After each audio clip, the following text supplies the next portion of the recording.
Ce jour-là, c'était un dimanche. Il pleuvait des cordes.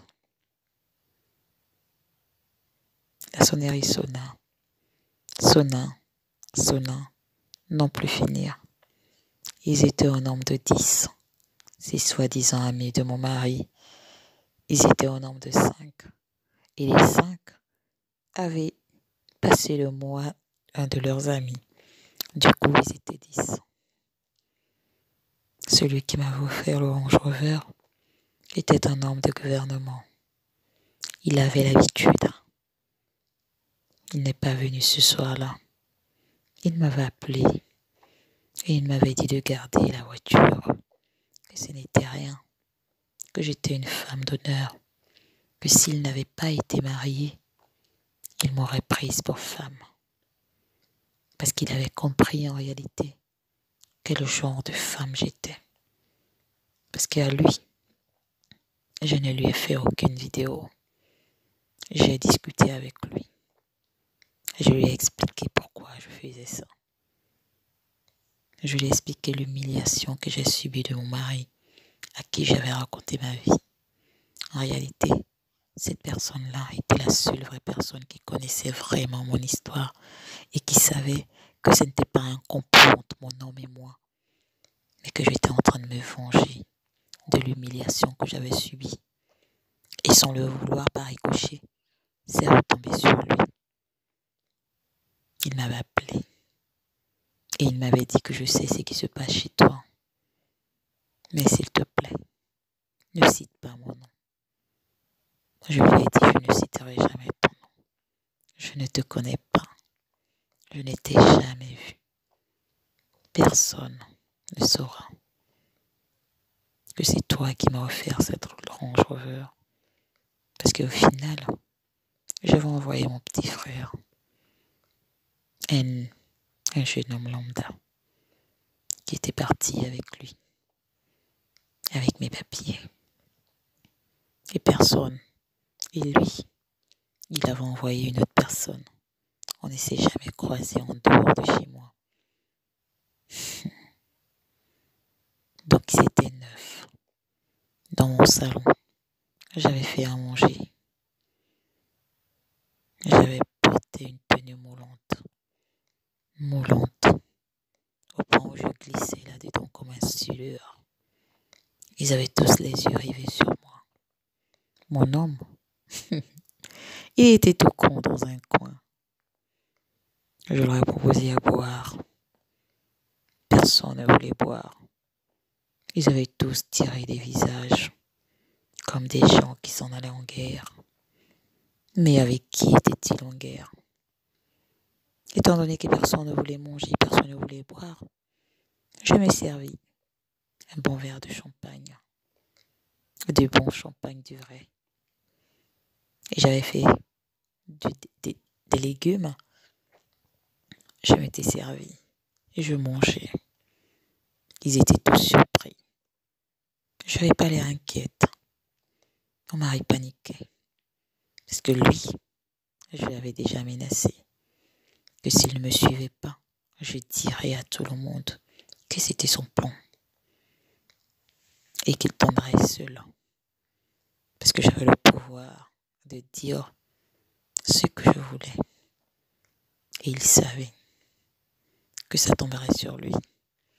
Alors j'ai mangé tranquillement, j'ai bu mon champagne. À la fin, je me suis allongée. Tous me regardaient, tous me dévisageaient. Si seulement le regard tuait, ce soir-là, j'aurais perdu la vie. Alors je leur ai dit, qui commence? Qu'attendez-vous de moi? Parce que si c'est votre argent, je n'en ai pas. Quand on paye une pute, c'est pas pour s'attendre à ce qu'elle vous rembourse. Il n'y a pas de monnaie d'abord de un. Je suis une pute. Il n'y a rien du tout. Vous avez menacé mon mari. Pourquoi? Tous me regardèrent. L'un d'entre eux eut le courage et dit, je veux juste être remboursé. Parce que de toutes les façons, quand on paye une pute, c'est pour avoir un service. Et j'ai jamais eu ce service. Ah, j'ai pris mon carnet alors. Je regardais la date à laquelle il était arrivé. Il était venu chez moi 5 fois en un an. 5 fois en un an.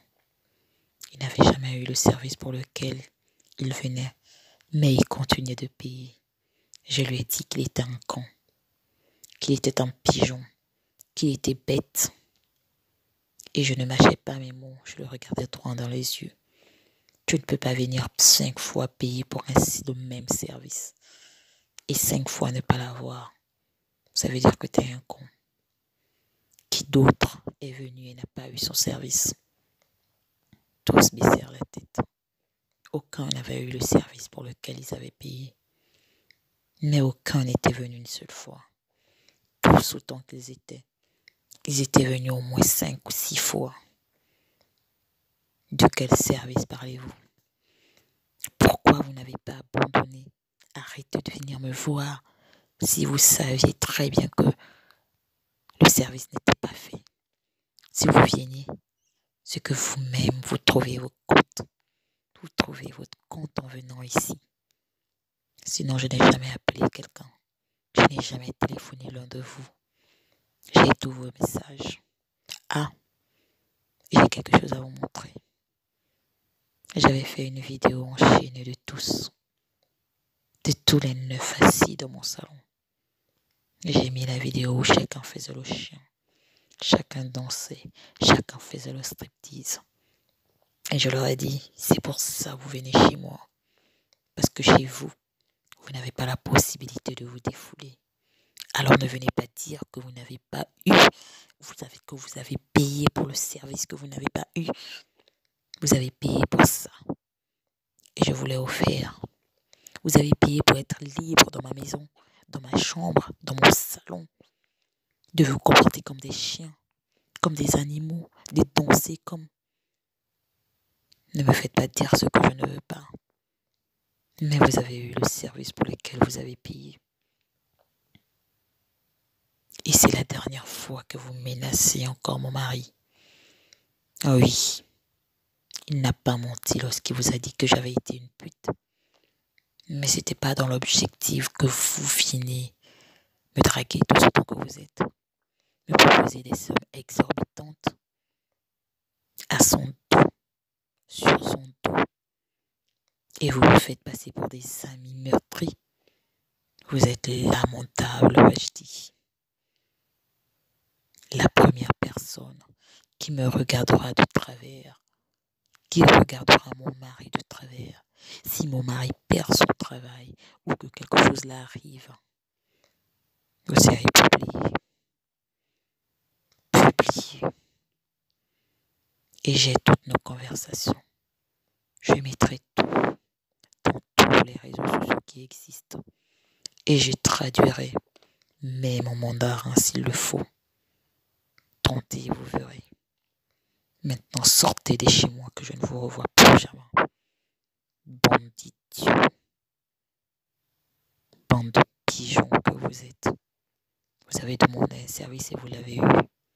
Vous m'avez payé pour que je vous divertisse et je vous ai diverti. C'est visible. Emmenez-moi où vous voulez, j'ai des preuves que vous avez été bien servi. Le service n'a pas été un contrat. Vous ne m'avez pas dit que vous me payez pour avoir du sexe.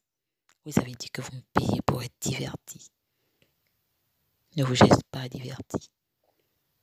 Ils avaient tous baissé la tête. Ce qu'ils avaient oublié, c'est qu'en réalité, je me prostituais pour payer mes études de droit. Et j'étais une avocate. Une très bonne avocate même. Parce que malgré le fait qu'ils venaient chez moi, je travaillais. Ils ne pouvaient pas salir ma réputation. J'avais tout en ma possession. Et beaucoup savaient quelle profession je faisais. Mais d'autres l'ont juste découvert ce jour-là. Parce que je leur ai cité tous les articles. Et j'ai porté ma robe. Ils se sont tous regardés. Ils étaient tous couillons. Ils étaient juste tous cons.